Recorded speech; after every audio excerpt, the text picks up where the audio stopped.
कृष्ण जन्मोत्सव पर श्रद्धालुओं में मची कृष्ण के दर्शन की ओर भक्ति में सराबोर हुए श्रद्धालु। नमस्कार दोस्तों, मैं शेखर पंडित, आपका स्वागत है आपके अपने चैनल पर।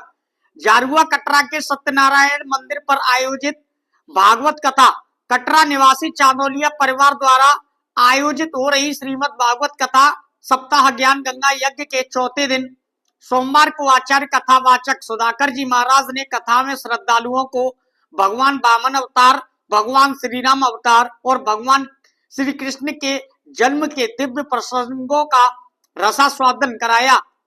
आचार्य सुधाकर जी ने कहा कि राम कथा हमें जीना सिखाती है और भागवत कथा हमें तारना सिखाती है। भागवत कथा सुनने से मनुष्य के जीवन में सकारात्मक परिवर्तन आते हैं।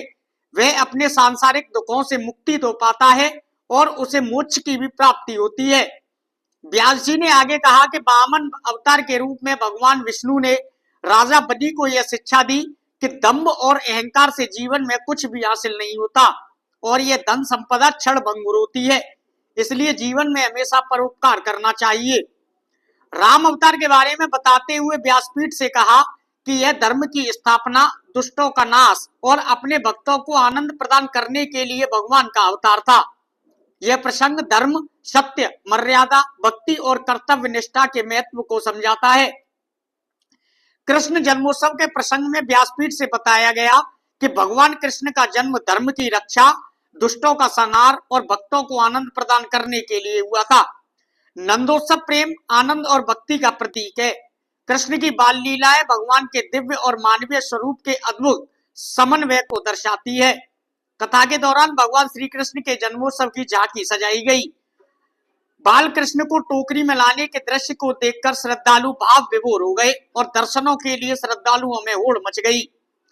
जन्मोत्सव के उपलक्ष्य में पंडाल को फल फूलों व टॉफियों से सजाया गया। अंत में माखन मिश्री के साथ अन्य फल व चरणामृत का प्रसाद वितरण किया गया।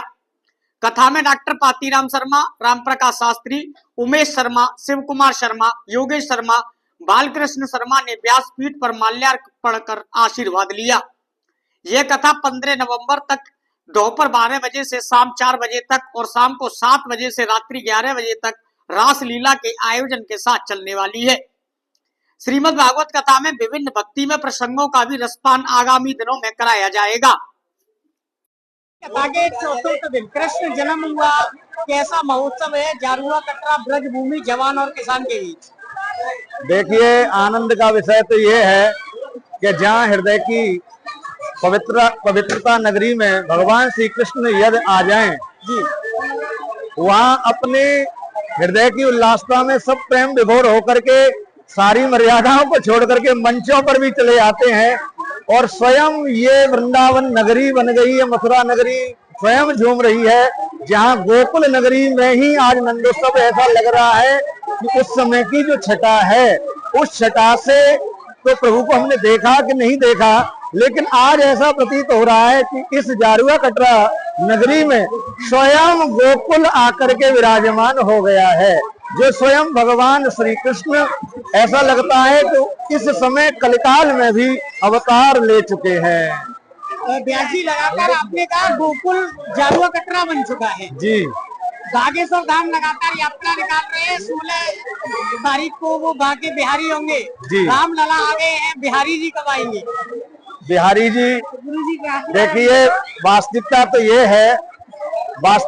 ये है कि महाराज जी का जो धीरेन्द्र शास्त्री जी का जो अपना एक उद्यम है वो बहुत ही श्रेष्ठ है।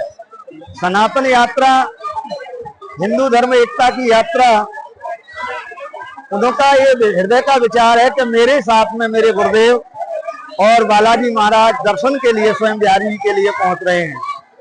लेकिन मैं ये कहता हूं कि जैसे रामलला आए हैं उसी तरीके से किसी दिन मेरे प्रभु के लिए भी बहुत सुंदर दिव्य स्थान जो जन्मभूमि का है, मथुरा नगरी का है, वही यदि कहीं उसी तरीके से सुशोभित होगा, उस दिन हर्षोल्लास होगा। और मुझे ये नहीं लगता है तो वो दिन दूर हैं, आज वो दिन नजदीक आने वाले हैं। अपना परिचय देते हुए आज चौथे दिन भागवत में क्या हुआ विस्तार से बताइए। मैं उमेश कुमार शर्मा, ग्राम जारुआ कटरा। भागवत का आज चौथा दिन था और कन्हैया जी का जन्म हुआ है और इस कन्हैया जी के जन्म पर ऐसा हर्ष उल्लास है, ऐसा लग रहा है कि गोकुल आज यही बन गया है। सारे लोगों ने बड़ी खुशी खुशी से इस पर्व को मनाया है और प्रसाद पाया है। रात में रासलीला भी और हाँ, रात में रासलीला का आयोजन है। रासलीला का प्रोग्राम शाम 7 बजे से 11 बजे तक का है। सभी श्रद्धालुओं से, सभी दर्शकों से निवेदन है कि समय पर आएं और रासलीला का आनंद लें।